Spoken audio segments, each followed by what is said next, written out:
Hey everyone, it's Robin, RsIslandCrafts, and welcome to my studio. Today I'm going to show you how to sew 4 hourglass blocks at the same time. If you've ever done the technique from the Missouri Star Quilt Company where you do 4 half square triangles at the same time, it's basically the same technique. We're just going about it just a little bit differently so that we can get the hourglass look. I started out by using 5-inch charms. Then I wanted to see what it looked like and how difficult it would be if I used smaller squares. So instead of starting out with the 5-inch charm, I started out with 2.5-inch squares. So I just cut the charm squares into 4s and I tried that out, but I'm leaning towards enjoying this size a little bit better.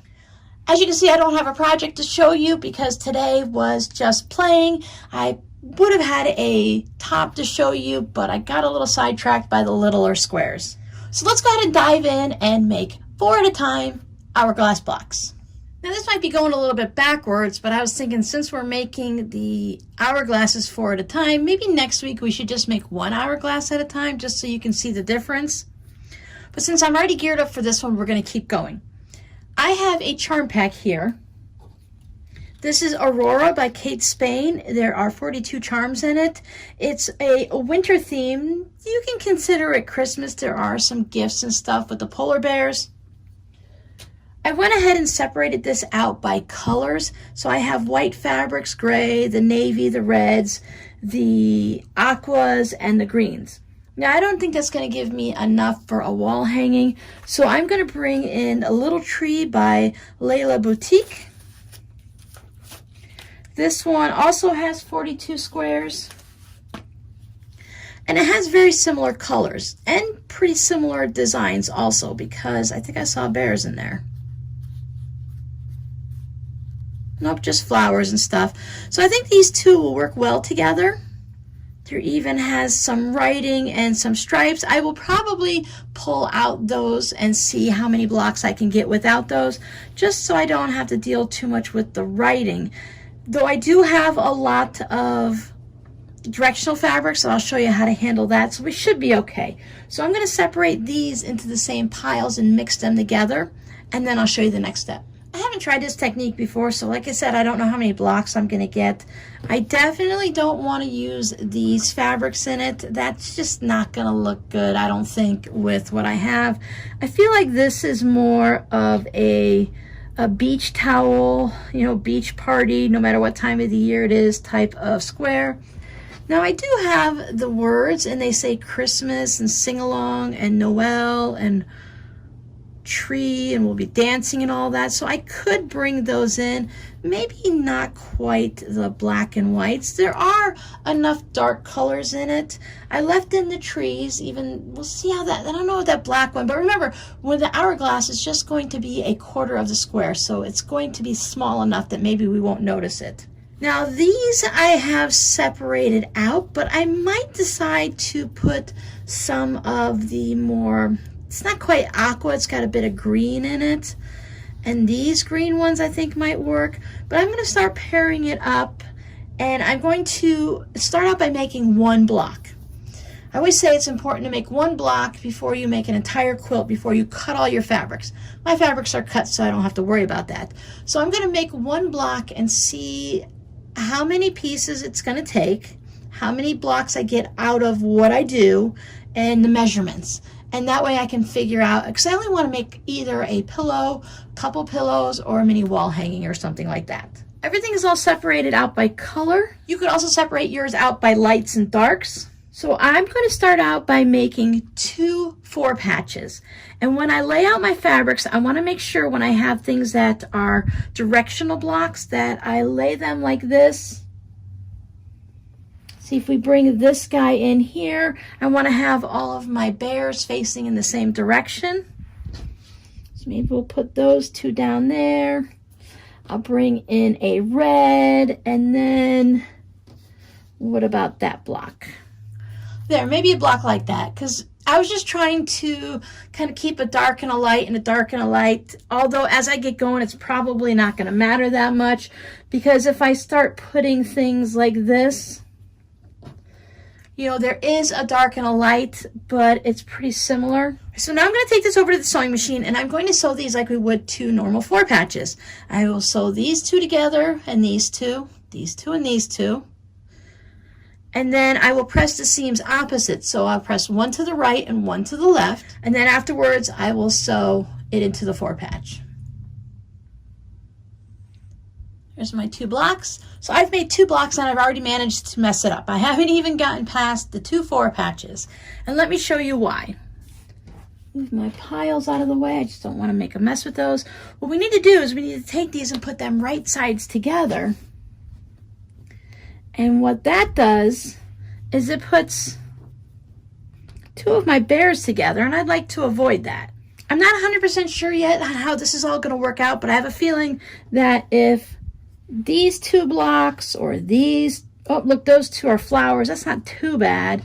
But if any of these corners are identical or close enough in the fabrics, I feel like when I get the hourglass that it's going to be made up of just of that. So I'm going to set one aside. I brought in this guy. Let's try him with this one. So if I put these together, that will give me, I mean, I'm going to have igloos and igloos, but it's different enough that I think that that will be okay. I've got a lot of nice contrast going on all the corners.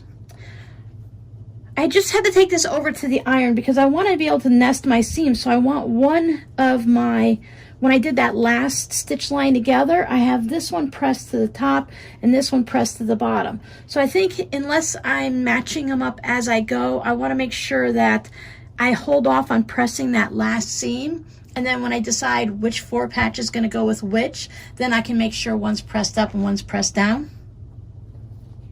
Unless you're the type that presses everything open.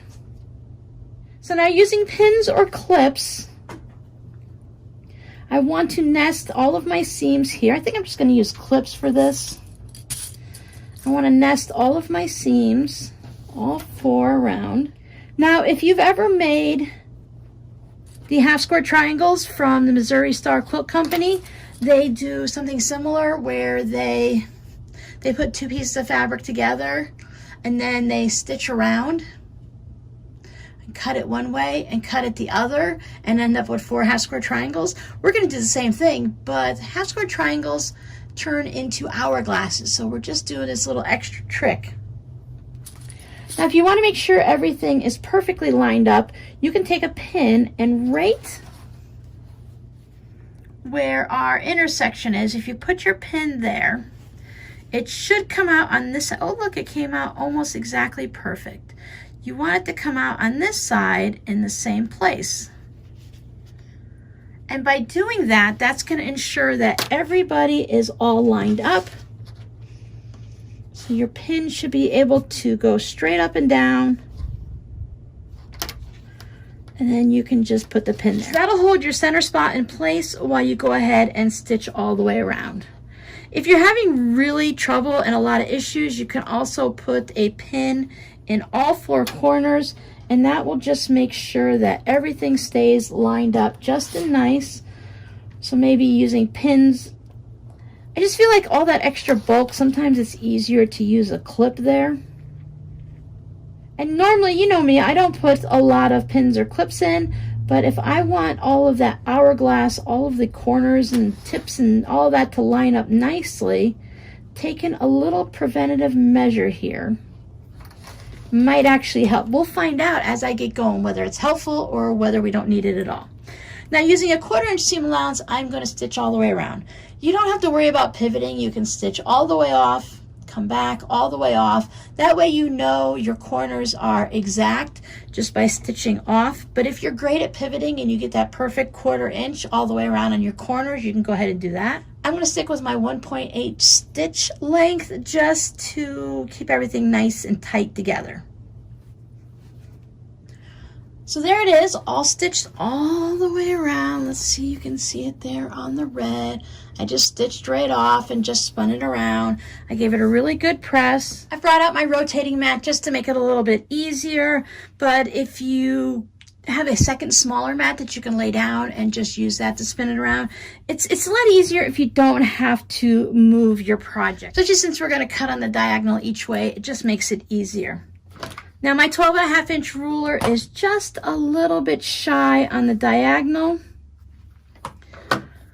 So I got out my big ruler and I want to go through where the 2 stitch lines go through there, line it up in the center and line it up in the other corner, making sure everybody is nice and lined up nicely.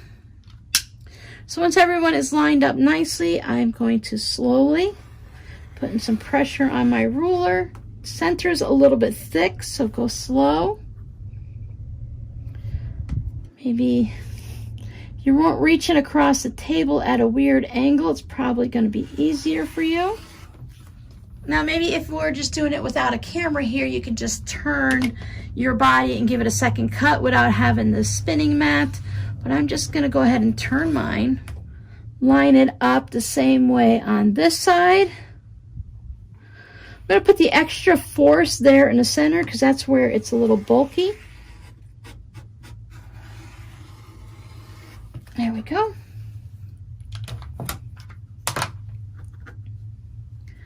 And now we have our half square triangles. Now, of course, you can do this with smaller squares. When you make your 4-patch, you can start out with 2.5-inch squares. And I think for the project that I'd had in mind, it might have been better to do that. Let me go ahead and press one of these blocks and see what it measures. So this now measures about 6 1/4. So I would trim that down to 6 inches.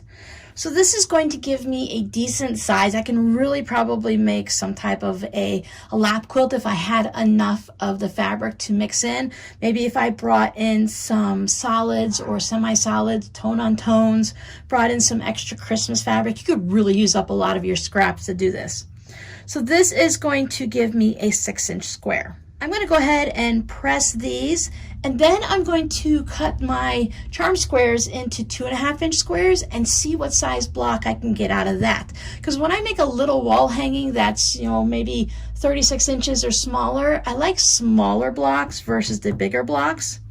Let's get all these pressed up so that we can just see what they look like, and then I'll go ahead and try something different. So just like when we're doing our half square triangles, it's important to have both of your fabrics coming right to the tip. But then we can always turn our bears so that they're going in the right directions. And our trees are a little bit diagonal, but it's not too bad, I guess. Once I chop these up into 2.5-inch squares, then I don't think it'll really matter too much. Boy, those just, everything wants to be just together. So as you put it together, you can almost see like this pattern on the inside, your little secondary pattern.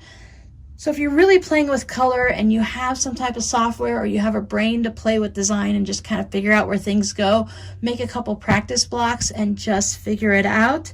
But I think that comes out really nice. And if we don't worry about our directional fabrics, we can always spin things around, move them any direction we want. Because we're going to do an entire quilt, I'm only playing with 4 blocks right here, but when you mix them all together, you're going to have, you know, more variety. I only have this little bit to play with, but I can almost see something similar to a pinwheel going on there. So depending on how you put your fabrics. And I think for what I want, that's a little bit big. So I'm going to go back to the drawing board. I'm going to cut 8 of these fabrics into 2.5-inch squares. So if you have a mini charm pack, we'll see what it looks like when we do that. So the smaller version right now is 2 3/4 of an inch. So it makes it easier to square down to 2.5 inches because you never know which ones are going to be really accurate or not. And that will give me a 5-inch square. I think this would work nicely if you are working on a smaller project. but you're definitely going to have a lot of seams, and it is a little bit harder to get it to sit flatly. So whichever you prefer, whether you stick with the 5-inch ones and you make a large quilt, or if you want to make something smaller with the smaller squares, you can go with that. I think for what I'm doing today to get a quick project done, I'm going to go ahead and use the bigger squares. I like the fact that I can see more of the fabric, and I'm not going to worry about directional. I'm just going to sew everything together however I feel like it, and however it ends up, it ends up. So I will go ahead and put a bunch of 4 patches together and then just go ahead and work on this project. You're not going to see the end of it right now with this video. We'll come back next week and we will do a hourglass one at a time, just so you guys can see a little bit of a difference. I can't remember, I don't recall if we've sewn hourglasses before, so it's a nice little practice. And this is just a little bit of a peek into what I would say is the life of many quilters. I don't want to say a normal quilter or most quilters. I could just be a weirdo. I could be that oddball out that does different things like this and says, oh, let me try this. Oh, I don't know. Well, let me try this and we'll see how it goes.